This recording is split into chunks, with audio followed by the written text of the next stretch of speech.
İran'ın Orta Doğu'daki stratejik derinliğinin bel kemiği olarak gördüğü Suriye'de tarihi bir güç değişimi yaşandı. Ülkenin kaderini yıllarca elinde tutan Esad rejiminin çöküşüyle birlikte sahneye yeni bir aktör çıktı. Ahmet Eşşara. HTŞ lideri olarak tanıdığımız Eşşara, İran'ın Suriye'de yıllarca emek harcayıp kurduğu devasa güç ağını beraberindeki muhaliflerle birlikte birkaç günde alt üst etti. İran açısından durum ciddi. Çünkü Esad rejiminin düşüşü sadece bir müttefikin kaybı değil, Tahran'ın bölgesel stratejilerin en kritik halkalarından birinin kopması demek. İran devrim muhafızları, Hizbullah ve Şii milisler gibi vekil güçler üzerinden Orta Doğu'daki gücünü pekiştiren İran, şimdi Suriye'de beklenmedik bir şekilde oyun dışı kalmanın şokunu yaşıyor. Tamamlayıcı olması bakımından Suriye'deki bu güç değişiminin İran'a etkileri üzerine GZT'de hazırlanan diğer içeriklere de bakmanızı tavsiye ederim. Birçok değerli içeriğe ve fazlasına ulaşabilmek için bu videoyu beğenebilir, GZT'ye abone olabilir ve bildirimleri açabilirsiniz. Bugün İran'ın Suriye'deki güç kaybını, bölgedeki vekil gruplarının akıbetini, bölgesel aktörlerin tutumunu ve İran'ın gelecekte izleyeceği olası hamleleri perde arkası detaylarıyla birlikte 10 soru üzerinden analiz edeceğiz. GZT 10-10 başlıyor.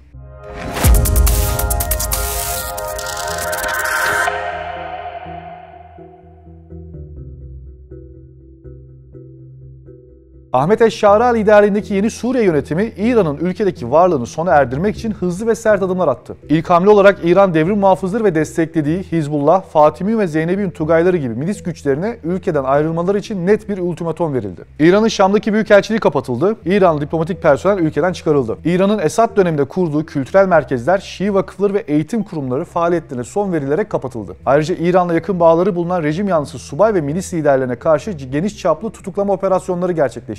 Yeni yönetim sadece sahadaki İran varlığını hedef almakla kalmadı. İran'la daha önce yapılmış uzun vadeli ekonomik anlaşmaların büyük bölümü iptal edildi. İran'a verilmiş liman işletme ve fosfat madeni gibi stratejik imtiyazlar da geçersiz ilan edildi. Kısacası Ahmet Eşşara, İran'ın askeri, ekonomik ve kültürel nüfuzunu ortadan kaldıracak kapsamlı ve kararlı önlemler alarak Tahran'ı Suriye denkleminden çıkardı. İran, Esad rejimini desteklemek amacıyla iç savaş boyunca yaklaşık 30 ila 50 milyar dolar harcadı. Bu rakam yalnızca askeri destek değil, enerji kredileri, altyapı yatırımları ve ekonomik yardımları da içeriyor. Esad'ın devrilmesiyle birlikte İran'ın Humus'taki fosfat madenleri, Laskiye Limanı işletme hakkı ve Hama'daki otomobil fabrikası gibi stratejik yatırımları da tamamen kaybedildi ya da iptal edildi. Ahmet Eşşara yönetiminin İran'la yapılan ekonomik anlaşmaları iptal etmesi, İran'ın Suriye üzerinden Akdeniz'e açılma hayalini de bitirmiş durumda. Yeni yönetim İran'ı savaşın sorumlusu olarak görüp 300 milyar dolar gibi astronomik bir tazminat dahi talep etmeye hazırlanıyor. Bu durum İran'ın Suriye'deki ekonomik varlığının artık kalmadığını ve milyarlarca dolarlık yatırımın boşa gittiğini gösteriyor. Kısaca İran, Suriye'de stratejik derinliğini kaybederken ekonomik olarak da çok ağır bir faturayla karşı karşıya kalmış durumda.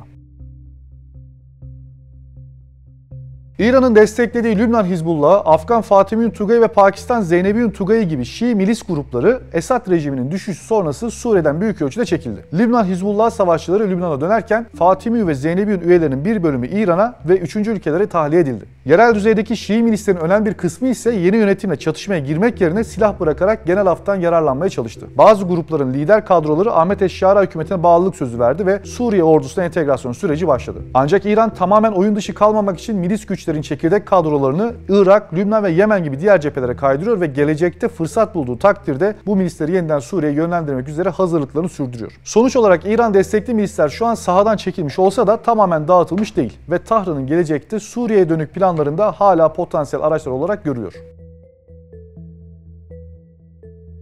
İsrail rejimin çöküşüyle eş zamanlı olarak İran'a ait mevzileri ve askeri depoları hedef alan yoğun hava saldırıları gerçekleştirdi. Ayrıca Golan Tepeleri çevresinde İran yanlısı unsurların tekrar konuşlanmasını önlemek için askeri varlığını arttırdı. ABD, Suriye'nin doğusunda askeri varlığını sürdürerek İran'ın Irak, Suriye, Lübnan hattını kesmeye devam ediyor. Ek olarak ekonomik yaptırımları ve diplomatik baskıyı İran'a karşı kullanıyor. Suudi Arabistan ve Birleşik Arap Emirlikleri gibi Körfez ülkeleri ise yeni yönetime diplomatik ve ekonomik destek sağlayarak Suriye'nin İran etkisinden bağımsızlaşmasını hedefliyor. Kısaca bölgesel ve küresel aktörler ortak bir şekilde İran'ın Suriye'ye dönüş yollarını kapatmaya çalışıyor ve Tahran'ın yeniden güç kazanmasını engellemek için koordineli hareket ediyor.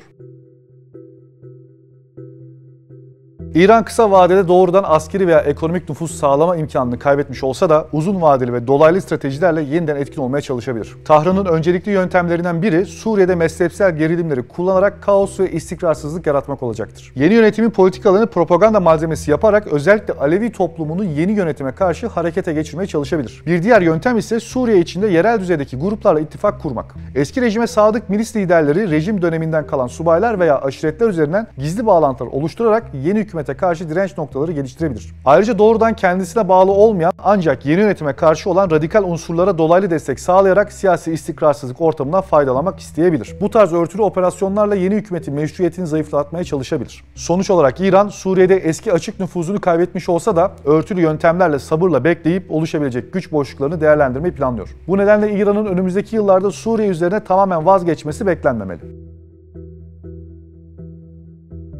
İran'ın Suriye'den çekilmesi Lübnan Hizbullah için ağır bir stratejik darbe oldu. Suriye, İran'ın Lübnan'daki en önemli vekil gücü olan Hizbullah'a silah, mühimmat ve finansman aktarımında kritik bir koridor rolü oynuyordu. Esad rejiminin düşmesiyle bu koridor kesilmiş oldu. Hizbullah'ın Suriye'deki üsleri ve mevzileri terk ederek Lübnan'a geri çekilmesi, örgütün Lübnan içindeki askeri kapasitesini ve caydırıcını ciddi bir şekilde zayıflattı. Hizbullah'ın özellikle füze ve ağır silah sevkiyatında yaşadığı sorunlar İsrail karşısındaki askeri pozisyonda olumsuz etkiliyor. Ayrıca Suriye'de savaşarak önemli ölçüde savaş tecrübesi kazanmış militanlarını kaybeden veya Lübnan'a çekilmek zorunda kalan Hizbullah, Lübnan siyaseti içindeki nüfuzunu da kaybetme riskiyle karşı karşıya. Özetle İran'ın Suriye'den çekilişi Hizbullah'ın askeri kapasitesini, lojistik desteğini ve siyasi nüfuzunu ciddi şekilde zayıflattı. Bu da örgütün bölgesel etkisini ve gelecekteki operasyon kabiliyetini önemli ölçüde sınırlandırıyor.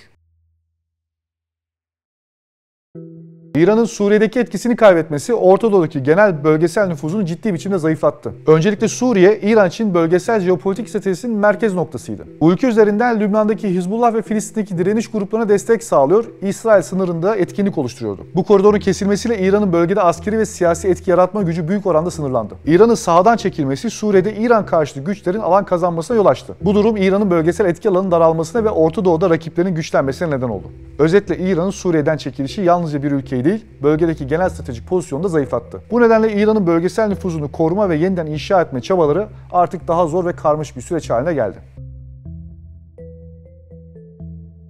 Rusya Esad döneminde İran'la birlikte hareket etmiş olsa da Ahmet Eşşara yönetiminin iktidara gelmesiyle pragmatik bir politika izleyerek İran'ın yeniden güç kazanmasına karşı mesafeli bir duruş sergiliyor. Moskova, Suriye'de kendi askeri ve ekonomik çıkarlarını korumaya odaklanarak İran'ın geride bıraktığı nüfuz alanlarını doldurmak için adımlar atıyor. Bugün net bir somut gelişme görülmemiş olsa da Rusya açısından Suriye'deki varlığı İran gibi tam manasıyla bitti denilemez. Yakın vadede Ruslar ile yeni Suriye yönetiminin bir anlaşmaya varması olası. Ancak bunun boyutu Rusya'nın önceki varlığı gibi kapsamlı olmayabilir.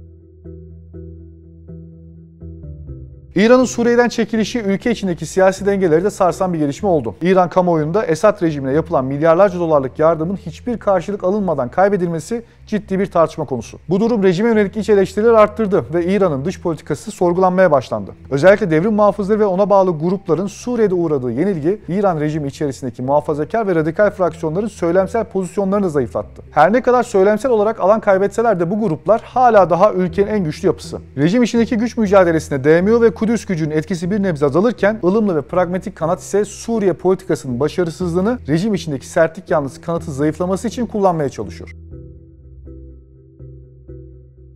Öncelikle bölgedeki hemen her grup İran'ı tabiri caizse bir kaybeden at olarak görüyor. İran'ın Gazze ve Lübnan'daki İsrail operasyonlarına etkili cevaplar verememesi ve en büyük müttefiki Lübnan Hizbullah'ın yanında etkili bir şekilde duramamış olması bölgedeki diğer gruplarda İran'a karşı büyük bir güven erozyonu yaratmış durumda. Lübnan açısından bakıldığında Hizbullah'ın Suriye üzerinden İran'dan sağladığı askeri ve lojistik desteğin kesilmesi örgütün iç siyasetteki ve İsrail karşısındaki pozisyonunu ciddi biçimde zayıflattı. Irak açısından ise İran'ın Suriye'deki stratejik derinliğini kaybetmesiyle Tahran, Irak'taki Şii milis gruplar ve siyasi partiler üzerindeki kontrolünü artırmaya yönelebilir. Ancak bu durum Irak içinde İran karşı tepkileri yükseltebilir ve Tahran'ın ülkedeki nüfuzunu zayıflatabilecek yeni krizleri tetikleyebilir. Açıkçası Irak konusu bambaşka bir videonun konusu olacak kadar karmaşık olduğu için burada detaylandırmayacağım. Belki başka bir videoda bu konuyu da ele alırız. Bu ve benzeri içeriklerden haberdar olmak için GZT'yi takip etmeyi ve bildirimleri açmayı unutmayın. İran'ın Suriye'de yıllarca özenle kurduğu güç ağının tek hamlede dağılması, Orta Doğu'daki jeopolitik dengeleri kökten değiştiren tarihi bir dönüm noktası oldu. Ahmet Eşşara liderliğindeki yeni yönetim İran'ın askeri, ekonomik ve ideolojik varlığını sona erdirmek için son derece kararlı adımlar atarak Tahran'ın bölgedeki hesaplarını alt üst etti. Bugün İran milyarlarca dolarlık yatırımlarını kaybetmiş, Hizbullah başta olmak üzere vekil güçleri zayıflamış ve bölgesel rakipleri karşısında stratejik bir darbe almış durumda. Ancak Tahran bölgedeki iddialarından tamamen vazgeçmiş değil. Irak, Lübnan ve Yemen üzerinden nüfuzunu yeniden inşa etmeye çalışarak bölgedeki konumunu yeniden tahkim etme arayışında.